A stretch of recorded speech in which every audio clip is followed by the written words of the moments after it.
The 31st of March, 1929, New York City. As the Easter Sunday parade marched down Fifth Avenue, a small group of elegantly dressed women stopped, raised cigarettes to their lips, and lit them in perfect unison. The crowd gasped and the cameras rolled. It looked like a protest for women's liberation, but it was actually a carefully staged publicity stunt orchestrated by Edward Bernays. That one lie didn't just sell cigarettes, it lit the fuse on $1 trillion addiction. Edward Bernays wasn't just a publicist. He was the architect of modern persuasion. Born in 1891, Bernays had a unique lineage. He was the nephew of Sigmund Freud, the man who mapped the unconscious mind. But while Freud sought to understand human behavior, Bernays sought to use it. He believed that people weren't driven by logic or reason. They were irrational, emotional, and deeply influenced by symbols. If you could tap into those instincts, you could control the crowd. During World War I, Bernays worked for the U.S. Committee on Public Information, essentially, the government's propaganda machine. His job? Sell the war to the American public. And it worked. He watched propaganda transform public sentiment overnight. When the war ended, Bernays had a realization. If propaganda could shape nations, it could also sell soap. But propaganda had become a dirty word, so Bernays rebranded it. He called it public relations. In the 1920s, he opened his own PR firm and applied psychology to advertising in ways no one had ever done. He didn't just promote products, he engineered desire. One of his early clients was a soap company. Instead of just marketing the soap's features, he launched a national soap sculpting contest for children. Sales spiked. The press praised the campaign as educational. But it was manipulation, brilliantly packaged. To Bernays, facts were never enough. What mattered was associating emotion with action. A breakfast wasn't just a meal. It was about masculinity and strength. So he pushed bacon and eggs as the American breakfast. Toothpaste wasn't about hygiene. It was about beauty and social approval. He didn't advertise products. He sold identities. Bernays viewed democracy not as a celebration of free choice, but as a system to be guided, even controlled by the few who understood mass psychology. In his own words, the conscious and intelligent manipulation of the organized habits and opinions of the masses is an important element in democratic society. And that's exactly what he did. His strategies would go on to shape presidential campaigns, corporate brands, and even health movements. But his most infamous campaign, the one that lit up streets and lungs, was still to come. By the time he was hired by the American Tobacco Company, Bernays wasn't just a publicist. He was a master puppeteer, and he was about to pull off one of the most profitable lies in history.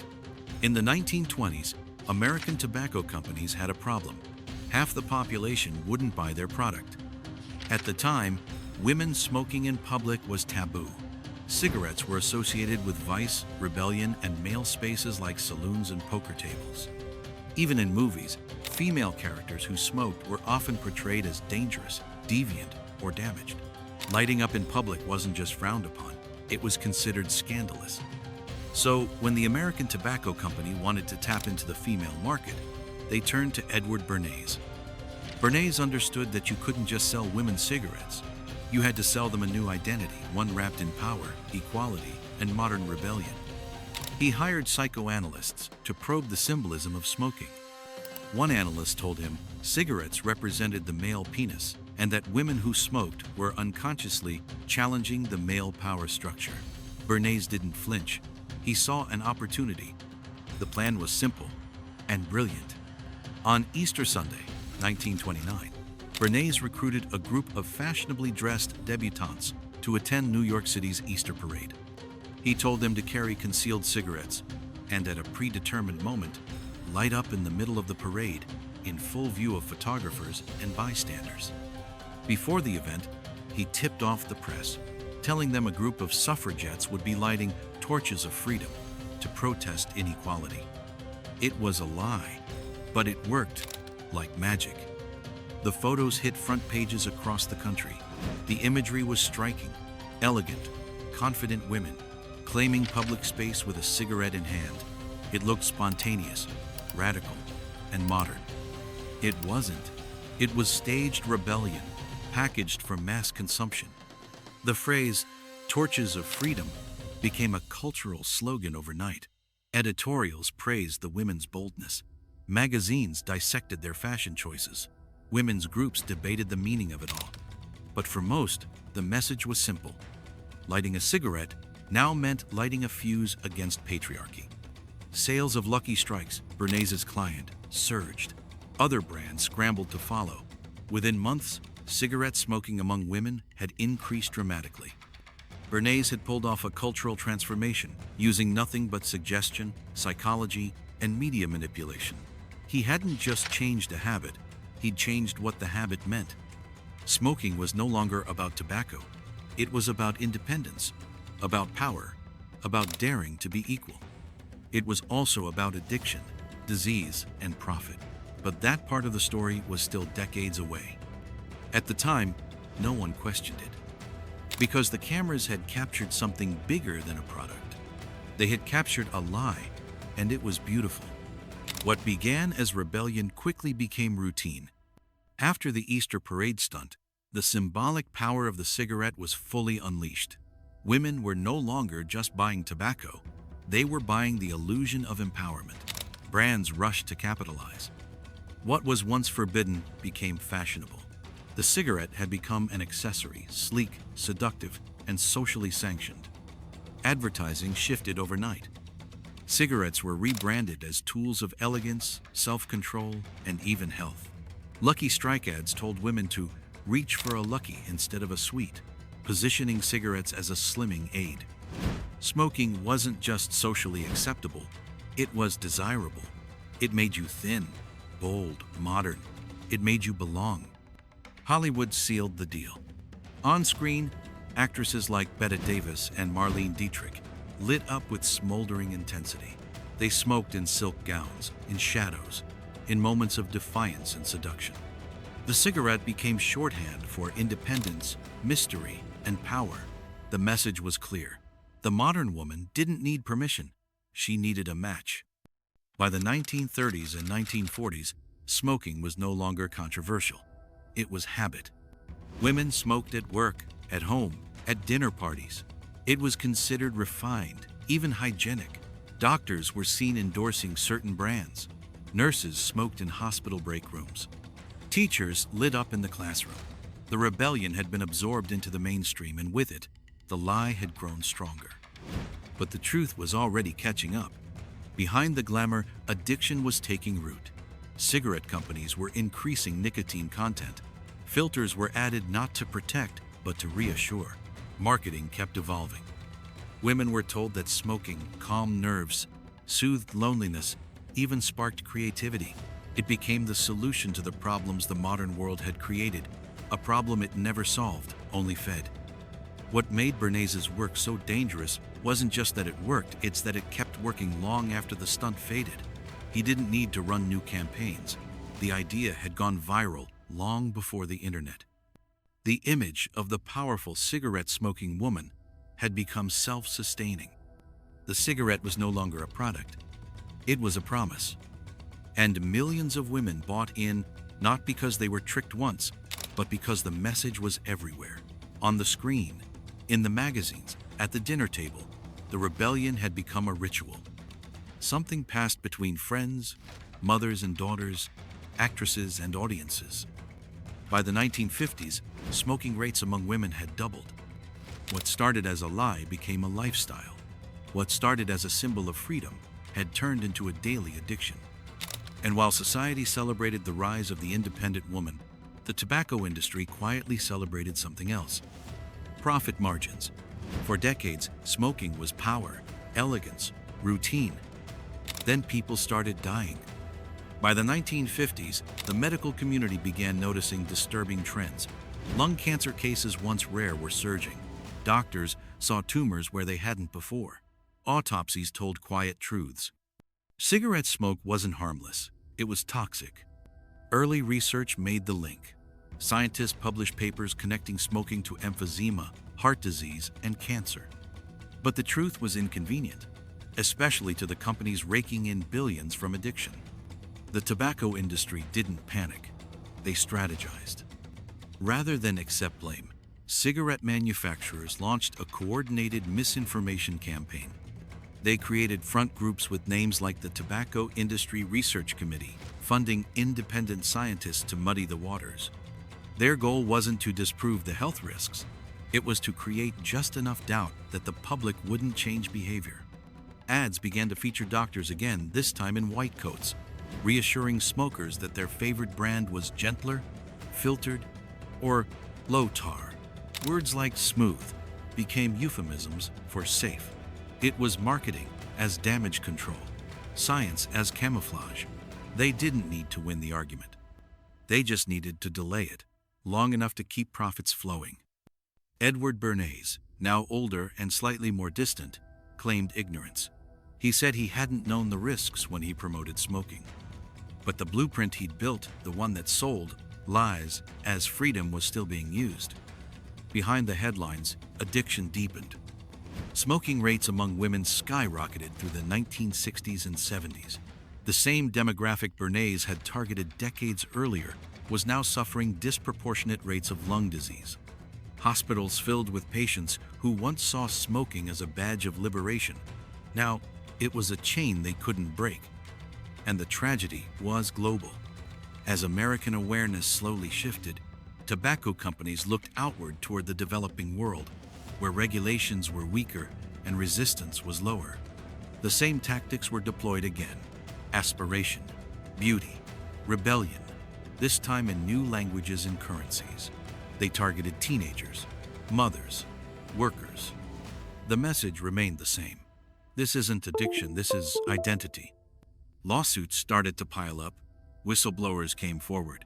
Congressional hearings aired industry secrets. But even then, the lie still clung to its original power. Because when a habit becomes culture, and culture becomes identity, truth struggles to compete. By the time the public fully reckoned with the health consequences of smoking, the damage had already been done. The bodies were buried. The profits were banked. And the spark that had lit it all? Just one staged photo, one elegant lie. Edward Bernays may have faded into the background, but his methods never did. Long after the Torches of Freedom campaign slipped from the headlines, its core strategy: manipulate emotion, shape identity, sell, the illusion became the foundation of modern public relations. Bernays didn't just light a cigarette. He lit the match for a playbook that would be used by industries, politicians, and tech giants for the next 100 years. He taught the world that people don't respond to facts, they respond to feelings. And that insight became currency. Fast food companies used his tactics to turn heart disease into comfort food. Diet pill companies sold body insecurity back to the women cigarettes had once liberated. Car brands tied horsepower to masculinity. Banks sold debt as success. Corporations rebranded consumption as patriotism. Governments, too, adopted the model. During wars, crises, elections, Bernays' tools became standard operating procedure. From the Cold War to the War on Terror, narratives were constructed not for truth, but for impact. Fear, hope, and tribal loyalty were manipulated with surgical precision, all based on Bernays' core belief: if you control the symbols, you control the people. Bernays' books, like Crystallizing Public Opinion and Propaganda, became required reading in advertising and political strategy. What he once described as manipulating the herd instinct was now called branding, perception management, and behavioral marketing. And it worked spectacularly. Entire industries sprang up around his ideas: big pharma, big food, political consulting, social media. They all borrowed from the Bernays method: give people a feeling they can't resist, wrap it in a product they don't need, and turn it into something they believe they chose. It wasn't deception in the shadows. It was persuasion in plain sight. By the time the world caught on to the health consequences of smoking, it was already addicted not just to the cigarettes, but to the way they were sold. The technique had become more valuable than the product. Bernays didn't just help build big tobacco. He helped create the infrastructure of influence, the invisible scaffolding behind every campaign that sells you freedom, hope, rebellion, and addiction. Today, you don't need to stage a parade to spark cultural change. You just need an algorithm. And yet, it all started the same way, with a lie that looked like liberation. You'd think the lie would have died with the lawsuits, the warnings, the cancer wards. It didn't. It just changed outfits. Today, big tobacco still thrives, not despite the truth, but because of its ability to reinvent the narrative. In developed nations, cigarette sales may have dropped, but in lower-income countries, they're booming. Tobacco companies now target new markets, places with weaker regulations, less public health education, and populations eager to associate smoking with Western affluence, glamour, and status. The same emotional blueprint Edward Bernays used in 1929 is still at work, just in new languages, currencies, and continents. Billboards appear in developing cities where regulations haven't caught up. Sponsorships flow into concerts, sports, and cultural events. In some countries, cigarettes are still handed out at bus stops. It's not just about addiction, it's about infrastructure. Building a lifestyle around dependency, then stepping back and letting it flourish. But it doesn't stop there. Enter the vape era. As smoking fell out of fashion in the US and Europe, the industry pivoted. Vaping and e-cigarettes were introduced not as replacements, but as rebrands promoted as cleaner, safer, more modern ways to smoke. The colors were youthful, the devices sleek. The flavors? Cotton candy, mango, mint. It wasn't subtle who they were targeting. The campaigns were eerily familiar. Rebellion, freedom, individuality. But now on Instagram instead of in newspapers. And just like before, it worked. In only a few years, teen vaping skyrocketed. Schools reported students addicted before graduation. And once again, the companies claimed innocence. We didn't market to them, they insisted. We just offered choice. Just like in 1929, freedom was the smokescreen. Meanwhile, global deaths from tobacco-related illnesses remain staggeringly high, over 8 million people every year. Billions in healthcare costs. Generations lost to addiction that started with a promise of confidence, control, and cool. And yet, the flame keeps spreading. Because the lie was never just about nicotine. It was about how easy it is to sell identity, to commodify confidence, and to wrap poison in the language of empowerment. Nearly a century later, the spark that Bernays lit still burns. The cigarettes are different, the platforms are different. But the playbook? It's the same. Edward Bernays didn't just help sell cigarettes. He helped sell the most profitable illusion of the 20th century, that addiction could look like freedom. He understood that if you gave people a symbol powerful enough, a torch, a slogan, a story, they'd carry it willingly, even if it burned them. He didn't market tobacco, he marketed transformation. And in doing so, he laid the foundation for an industry that still profits from pain, all while speaking the language of empowerment. The tragedy isn't just that millions died from smoking. It's that they were told it made them stronger. What began with a lie in 1929 became a template not just for big tobacco, but for any industry that wants to turn emotion into revenue. That's why it matters. Because it's not just about cigarettes anymore.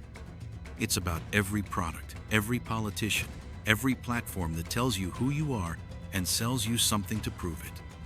But understanding the blueprint is the first step in resisting it. So, if you found this story illuminating, if it made you question the headlines, the hashtags, the ads in your feed, don't let it end here. Like, subscribe, and turn on notifications. Because stories like this don't just expose history, they decode the present. And sometimes, the most dangerous thing you can do is believe the story without asking who wrote it.